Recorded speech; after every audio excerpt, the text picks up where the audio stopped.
আজিৰ আমাৰ নিখিলপুৰ ছাত্ৰ সন্থাৰ মৰ্ণিং এছেম্বলিত আহিব পৰা আমাৰ সকলো আমাৰ অতিথি পঞ্চায়তৰ পৰা লৈ আমাৰ ৰদৈপুখুৰী এম ই স্কুলৰ আৰু ছ'চিয়েল ৱৰ্কাৰ আৰু গাঁওবুঢ়ালৈ আমি সকলোকে আদৰি লৈছোঁ আৰু আমি নিখিলপুৰৰ ছাত্ৰ সন্থাৰ পৰা আপোনালৈ আমি অধিক ধন্যবাদ আমি আপোনালোকক ধন্যবাদ দিছোঁ কিয়নো এই ঠাইত থাকি আৰু আপোনালোকৰ যি এটা হস্পিটেলিটি আমাক যে আপোনালোকে কিবা পানী লাগে নেকি কিবা অসুবিধা হৈছে নেকি মোহন দা হওক বাইদেউসকলে হওক খবৰ লৈ আছে আৰু ইয়াৰ ক্ষেত্ৰত আমি এনেকুৱা অনুভৱ হৈছে যে আমি সঁচাকৈ যি ঠাইত থাকিলোঁ আৰু এই ঠাইত থাকি আমি এনেকাই যে যি ঠাইত আমি কাম কৰিবলৈ গৈছিলোঁ এই ঠাইত যেতিয়া আমাৰ সকলো ভলণ্টিয়াৰ্ছে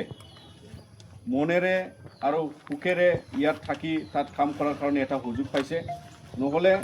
এই ৰদৈ পুখুৰী নাথাকিলেহেঁতেন বা এই পুখুৰীৰ সুযোগ নাথাকিলেহেঁতেন বা আপোনালোকৰ সুযোগ নাথাকিলেহেঁতেন আমাৰ ইয়াত পানীৰ নাটনি হ'লেও হয় কিন্তু এই যিটো পৰিৱেশ ইয়াত আপোনালোকক আমি নিখিলপুৰ ছাত্ৰ সন্থা সদায় আমি আপোনালোকক মনত ৰাখিম আৰু ইয়াত যিবোৰ আমি থাকি বস্তু বাহিনী ব্যৱহাৰ কৰিলোঁ আপোনাৰ স্কুল বিল্ডিং আপোনাৰ হল আৰু বিভিন্ন ইয়াতে পানী যোগানৰ পৰা আদি কৰি আপোনালোকৰ যি জল জীৱনৰ পৰা আমি ইয়াত পানী ৰান্ধা ৰান্ধি কৰিবৰ কাৰণে পানী অনা হ'ল আৰু সকলো যি ব্যৱস্থা ইয়াৰ ক্ষেত্ৰত ক'ৰবাত যদি কিবা এটা আমাৰ ফালে পৰা আপোনালোকক দুখ লগাইছে বা দুখ পঠাইছে আমি ক্ষমা খোজোঁ আৰু নিখিলপুৰৰ ছাত্ৰ সন্থাৰ যিকোনো পৰিৱেশ য'ত পঞ্চায়ততো আমি থাকিছোঁ যদি তাতেও যদি কিবা এটা এনেকুৱা মানে আমাৰ ফালে পৰা মানে অসুবিধা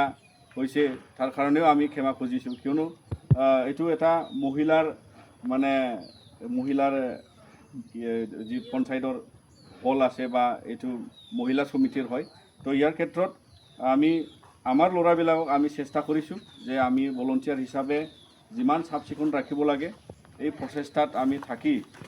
ওলাই যোৱাৰ পাছতো আমি চাফ চিকুণ কৰিব লাগে বুলি আমাৰ ফালে পৰা আমি সংকল্পবদ্ধ লৈছিলোঁ আৰু ইয়াৰ কাৰণে আমি ভাবোঁ যে আমাৰ ভলণ্টিয়াৰ্ছে যিমান পাৰোঁ তেওঁলোকে এইটো চেষ্টা কৰিছে আৰু আজি আপোনালোকক আমি জনাব বিচাৰোঁ যে আমি যে 14 তাৰিখৰ পৰা ইয়াত থাকি 15 তাৰিখৰ পৰা মেডামৰ লগত আমি স্বাধীনতাৰ পতাকা ইণ্ডিপেণ্ডেন্স ডে'ত আমি তাত আগভাগ ল'লোঁ তাৰপিছত আমি আমাৰ এফচুৰ পতাকা উৰিছিলে আৰু এদিনাৰ পৰাই আমি আমাৰ কামটো ষ্টাৰ্ট কৰিছে তো কাম হৈ আজি যোৱাকালিলৈকে 7 দিনত আমি কাম কৰিলোঁ গোটেই দিনটোত আৰু টোটেল 7 দিনত আমি 209 মানে ঘৰ আমি তাত কাম কৰিবলৈ আমি অতিক্ৰম কৰিলোঁ আৰু টোটেল আমাৰ টাৰ্গেট আছিলে 200 ঘৰ কিন্তু আমি 209 কৰিলোঁ আৰু এই এটা ছাকচেছ হ'ল আৰু লগতে আমি যিবোৰ গাঁৱত গ'লোঁ এই গাঁওখনৰ মানে আমাৰ যিবোৰ গাঁও আছে যে পোনপ্ৰথমে মাজগাঁৱত গৈছিলোঁ দাদা লৈ গৈছে আৰু মাজগাঁৱতে ছেকেণ্ড দিনাৰো কৰিলোঁ তাৰপিছত পৰ্যাবস্তিত কৰিলোঁ তাৰপিছত আকৌ 3 দিনত আমি আগবাঢ়িলোঁ সন্তক বাজাৰত আৰু বিহুথলীত বিহু বৰচিলা তাতে গ'ল খাইটিত আৰু এইফালে আহিলোঁ আমি আকৌ সন্তক বাজাৰত আৰু বৰ মিচিং গাঁৱত সোমালোঁ আৰু যোৱাকালি সোণাপুৰ আৰু বালিজান তেনেকৈ আমি আকৌ বৰ মিচিং গাঁৱতো যোৱাকালি কৰিলোঁ তো তেনেকৈ আমি বহুত মানুহৰ যি পৰিস্থিতি এই বানৰ পিছত যেনেকৈ মানুহে দূৰত থাকি বহুতে ভাবিব পাৰে যে বানপানী মানে অকল পানী কিন্তু নহয় এইটো অকল পানী নহয় এইটো বোকা বান এইটো মানে য'ত মানে পলহ ঘৰ মানে চব বস্তু বাহিনী বিনষ্ট কৰি দিছে চ' এই এটা পৰিৱেশত আমি যিমান পাৰোঁ যে 209টা ফেমিলিৰ কাৰণে আমি যি সহায় কৰিলোঁ তেওঁলোকে বহুতে আমাক আদৰণি জনাইছে বহুতে আমাক ধন্যবাদ দিছে আৰু বহুতৰ যোৱাকালি আমি এনেকালৈকে খেতি পথাৰত মানে আমি ধান ৰুবলৈ পালোঁ কিয়নো তেওঁলোকে মানে এই বানৰ কাৰণে যি সময় ৰুব লাগিছিল সেই সময় গ'ল কিন্তু এতিয়াহে ৰুইছে তো ইয়াৰ কাৰণে আমি কিছু 2-3জন ফেমিলিৰ ৰৈ আছিলে তেওঁলোক আমি সহায় কৰিলোঁ আৰু তেনেকুৱা আমাৰ যিমান আমি পাৰিলোঁ কৰিবলৈ আৰু বহুত থাকি গ'ল তাৰ কাৰণে আমিও দুখিত আমি এটা সময় লৈ আহিছোঁ আৰু আমাৰ যিহেতু বিভিন্ন কাম কাজো থাকে সাংগঠনিকভাৱে আৰু নিজৰ ঘৰ এৰি চবেই আহিছে আৰু ইয়াৰ কাৰণত আমি সেই সময়সীমাটো লৈ আৰু এনেকুৱা এটা টাৰ্গেট লৈ আমি মিছনটো লৈছোঁ আৰু আপোনালোকক যেনেকৈ ধন্যবাদ দিছোঁ আমি সকলো যোনে আমাক সহায় কৰিলে আমাৰ ফালৰ পৰা আমাৰ বড়োলেণ্ডে হওক গোটেই অসমৰ ফালৰ পৰা আৰু গোটেই জিলা 15টা জিলাৰ আমি ইয়াত উপস্থিত আছোঁ কেন্দ্ৰীয় সমিতিলৈ আৰু লগতে যিবোৰ মানুহে আমাক সহায় কৰিলে ইয়াত আপোনালোকৰ পৰাও আমি চাউল পালোঁ দাল পালোঁ দালি পালোঁ পানী দিলে মানে বহুত সহায় কৰিলে আৰু তেনেকা বহুত ব্যক্তি আছে যোনবিলাকে আমি নাজানো তেওঁলোকে আমাৰ এফচুৰ একাউণ্টত 1000 টকীয়া হ'লেও তেওঁলোকে আমাক সহায় কৰিছে তো ইয়াৰ ক্ষেত্ৰত আমি নিখিল বড়ো ছাত্ৰ সন্থাৰ পৰা সকলোকে ধন্যবাদ যাচিছোঁ আৰু এই মিছনখন ছাকচেছ কৰাৰ ক্ষেত্ৰত আমাৰ ভলণ্টিয়াৰ্ছ যিমানে ইয়াত লাগি ধৰিছে আমাৰ টিম লিডাৰ আমাৰ বহুতৰ মানে নগাঁৱৰো আছিলে তেওঁলোকেও মানে কলেজ পঢ়ি থকাৰ কাৰণে ষ্টুডেণ্টে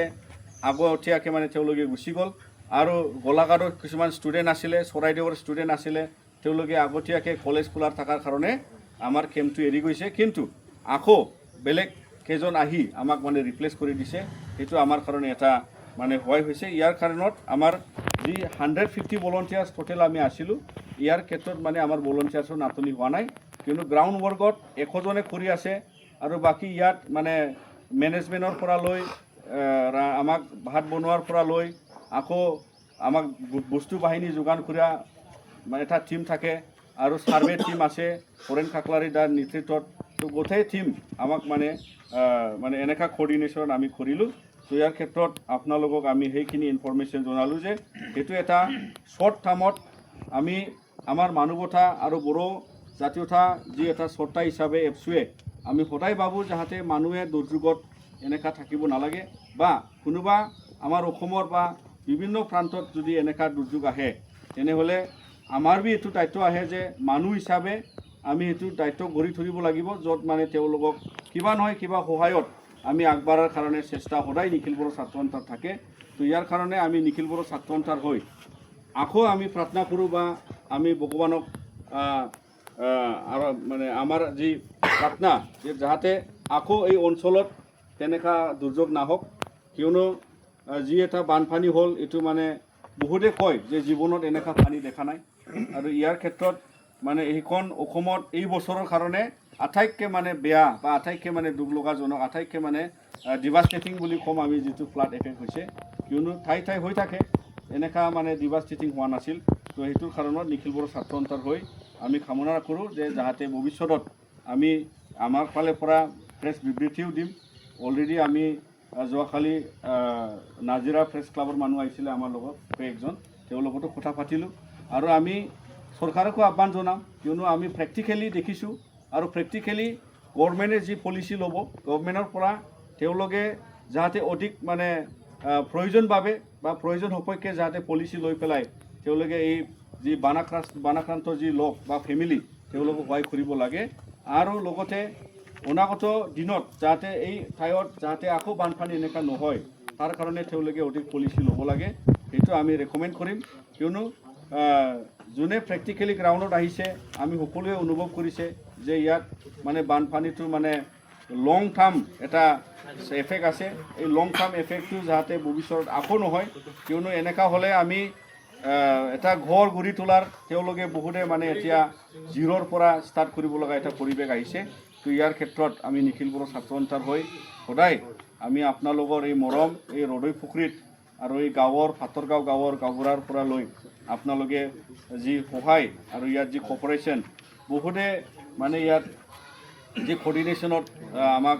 মিলা প্ৰীতিৰে আমি থাকিব পাৰিলোঁ ইয়াৰ ক্ষেত্ৰত আকৌ ধন্যবাদ যাচি আপোনালোকক মই নিখিল বড়ো ছাত্ৰ সন্থাৰ হৈ এইখিনি কথাষাৰ কৈ মই মোৰ চমু বক্তব্য ইয়াতে সামৰি মাৰিছোঁ ধন্যবাদ